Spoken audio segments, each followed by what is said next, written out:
Hi, this is Tim of the 1916 Company. Welcome and thanks for logging on. If you love this watch, email me.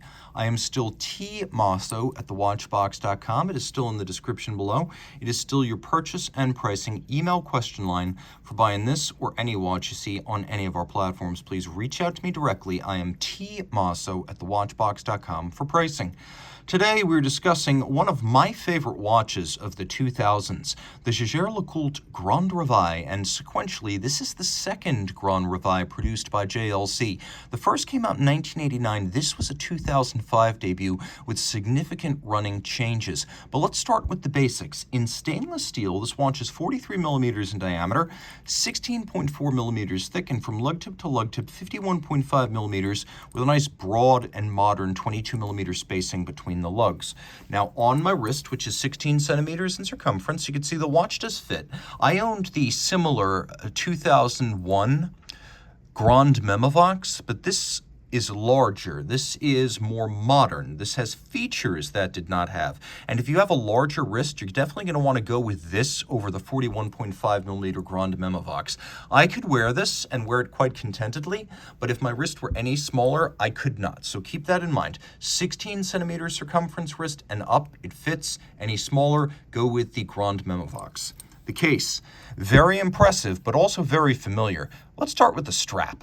Medium rectangular scale and large rectangular scale alligator leather. It's almost like the cut of the beast was somewhere between the two, but it's a high-grade strap with a matte black finish. It's got a sheer cut side, a monotone stitch on the bottom, calfskin. It is a factory JLC strap, no crimping, no gouging, brand new.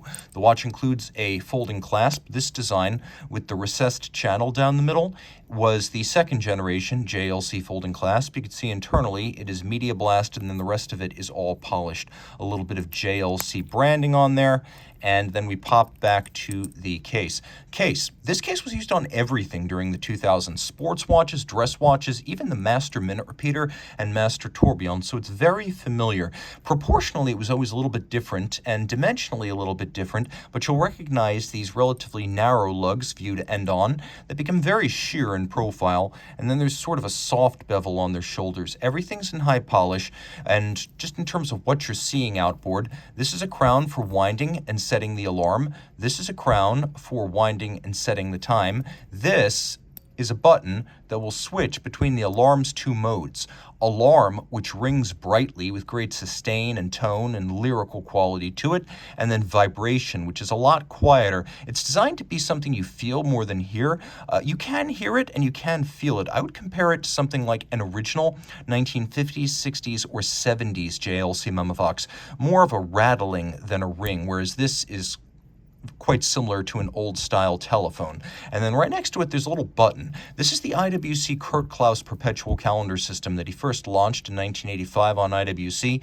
Now, JLC, then and now, part of the same corporate family as IWC, so movements went from JLC to IWC, and this module was lent to JLC from IWC. So JLC traded movements for a perpetual calendar module. Now, JLC changed some things. First, they build the module themselves, even if it is IWC's design. But whereas IWC geared the quickset for the calendar to the crown, JLC found that because it was geared relatively high and the advance was very quick, people trying to set the time or wind the watch would spiral far past the current date and then either have to stop the watch for days or weeks or send it in for service. So JLC separated the setting of the perpetual calendar from the operation of the crown. So you use a little adjuster that comes with the watch to index the calendar. Now the calendar is mechanically programmed and sequential. So if you just set the correct date, assuming everything else is correct, the month, the year, the decade, it'll all advance in sequence. So if you fall 3 days behind, set the watch to the correct time, then go click, click, click, and everything, including the moon phase, will move correctly and in sync. It is a mechanically programmed perpetual calendar. Now, what else can I talk about? Well, there's grace on this dial with a cruciform symmetry. You can split it top to bottom or side to side, and it will be symmetrical. We have these lovely applique rhodium-plated dart-style indices. Each one has a little luminescent cabochon outboard at center. We have half-frosted alpha-style hands, the half frosting making them easier to view against the silver satin base. We have sunken registers for the subdials, but it's deeper down at 6 o'clock, where coaxial you have both a northern and southern hemisphere moon phase display, and then there's this other track for 24 hours that lets you know whether the time you're viewing on the watch is AM or PM. So are we looking at 9 PM or 9 AM? Well, we know because the little red index is pointed to 21, so this is 9 PM. When you're in that little red arc from 21 to 3 AM, you want to make sure you don't use the quick set for the date system. Roll through, get out of the danger zone, then use the quick set. So that's really why that's there. But in all other occasions, it can act as an AM/PM indicator. Now up at the top, you can see we have the year, the decade, the century, and the millennium. The year and the decade move automatically. The century has to be adjusted by an IWC watchmaker every 100 years. So it's not automatic, but when you have that problem, send it back to us. We'll correct it for you. There's a little index that has a red lacquered end, and you can see how it's been bent and micro-profiled so it always rides over the index without coming in contact. That little thing right there indicates the time that the alarm is set to chime. And you can probably set it to about 5 minutes resolution. That's been my experience. Now you're going to hear both versions of this alarm. Alarm first and then vibration.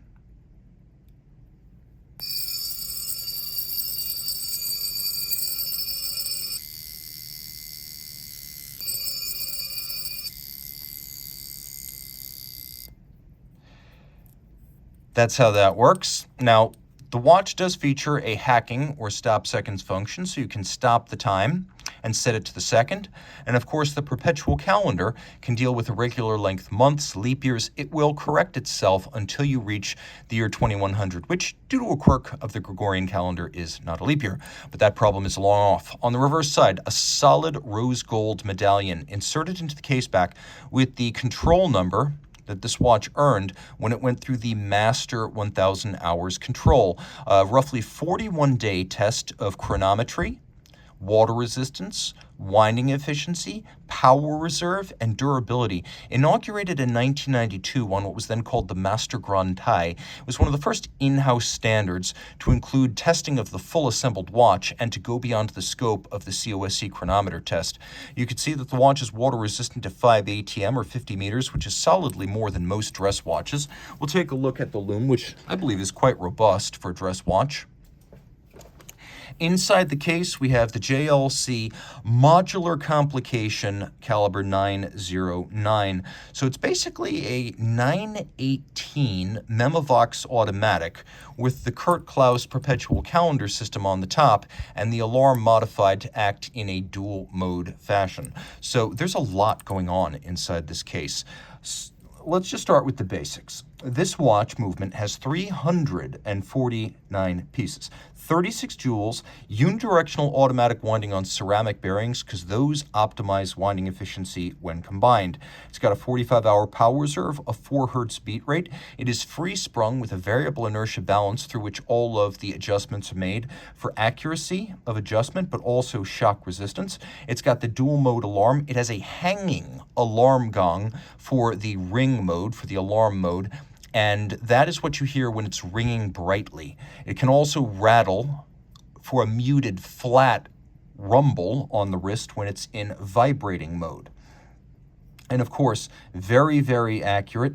My understanding is that the Master 1000 Hours control for this type of watch incorporated tolerances of about 1 second lost per 24 hours and up to 6 seconds gained, which is solidly more than the COSC's standard. The COSC will allow you to lose 4 seconds a day. My understanding is that while the gain is the same for the 1000 Hours control on these Master Series and the COSC, the 24-hour loss on this is just 1 second relative to 4 on COSC, so this goes above and beyond.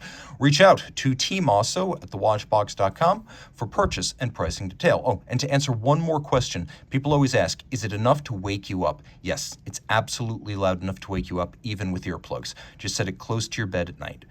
Reach out to Team Mosso at thewatchbox.com for pricing.